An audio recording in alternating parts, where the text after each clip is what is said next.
Forum Sinar bagi sekolah-sekolah menengah dan sekolah-sekolah swasta seluruh negara dikendalikan bahagian konseling dan kerjaya Jabatan Sekolah-Sekolah dan Kerjasama Sekolah Menengah Saidina Ali Kuala Belait. Agensi-agensi kerajaan yang terlibat dalam forum dibahagikan kepada dua kelompok.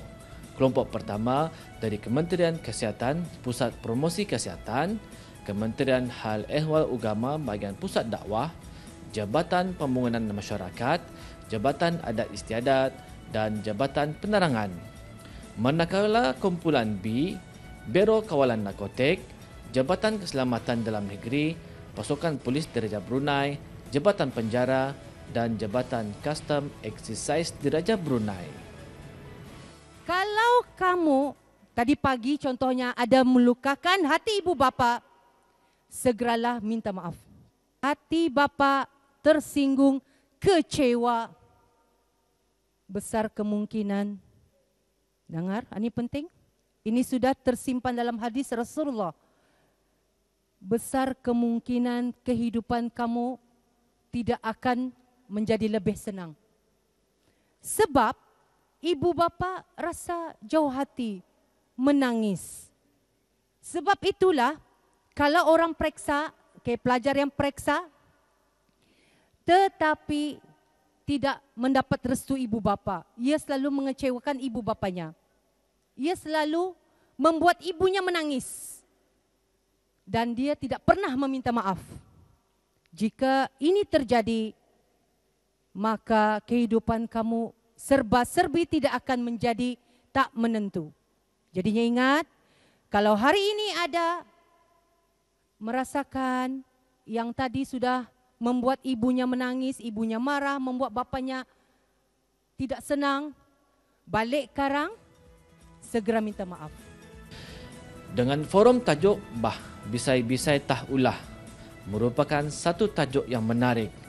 Turut memberi taklimat pada hari tersebut juga Yang Mulia Pengiran Yusdi bin Pengiran Nurul bahagian penyebaran dakwah dari Pusat Dakwah Islamiah Kementerian Hal Ehwal Agama Negara Brunei Darussalam. Antara taklimat yang disampaikan antaranya ialah doakan kembali kepada ibu bapa dari anaknya akan lebih mustajab permohonan didengar oleh kepada Allah Subhanahu Wa Taala. Taat kepada ibu bapa merupakan anak yang soleh dan soleha. Berdoa supaya mendapat ketenangan semasa sesi pembelajaran dan sebagainya. Baiklah, bagi perisian ataupun tujuan forum sinar ini dijalankan bagi Sekolah Menengah Saidina Ali sendiri adalah ianya bertujuan untuk membantu dalam pembentukan syahsiah pelajar, dan yang keduanya untuk mendedahkan pelajar kepada gaya hidup sihat sama ada dari segi fizikal, mental dan juga emosional mereka. Di samping itu untuk membantu dalam pembentukan syahsiah yang lebih mantap dan cemerlang pada diri-diri pelajar-pelajar berkenaan. Bagi saya secara peribadi antara apa yang relevannya agensi-agensi yang terlibat pada hari ini ialah contohnya seperti Pusat Dakwah Islamiah dalam menekankan pendidikan agama, cara hidup yang sihat terutamanya dari segi fizikal yang perlu pelajar-pelajar terapkan dan kukuhkan lagi di samping ilmu pengetahuan yang mereka pelajari di sekolah agama di sebelah petang. Amatlah besar harapan saya dengan adanya program ini iaitu Forum Sinar ini akan dapat membantu dalam memantapkan lagi personaliti pelajar dan juga cara pemikiran pelajar untuk agar dapat membantu perkembangan mereka dalam sebagai satu pendidikan pemangkin dan mengukuhkan lagi jati diri mereka sebagai anak-anak Brunei. Kami pelajar Sekolah Menengah Saidina Ali bertekad ke arah kecemerlangan, belajar dengan tekun dan gigih demi masa depan kami. Taat pada raja, patuh kepada peraturan sekolah dan undang-undang negara. Kami sentiasa dan setia dan berbakti.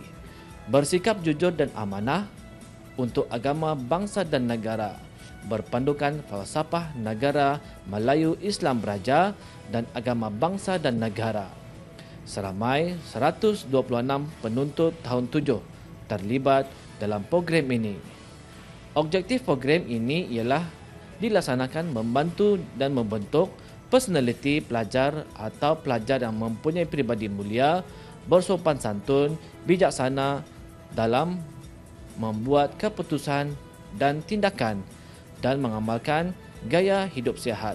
Melahirkan remaja yang sihat bukan sahaja dari segi fizikal tetapi tetap sihat dari segi emosi dan rohani dan akli, dan membina sahsiah pelajar yang mantap dan cemerlang.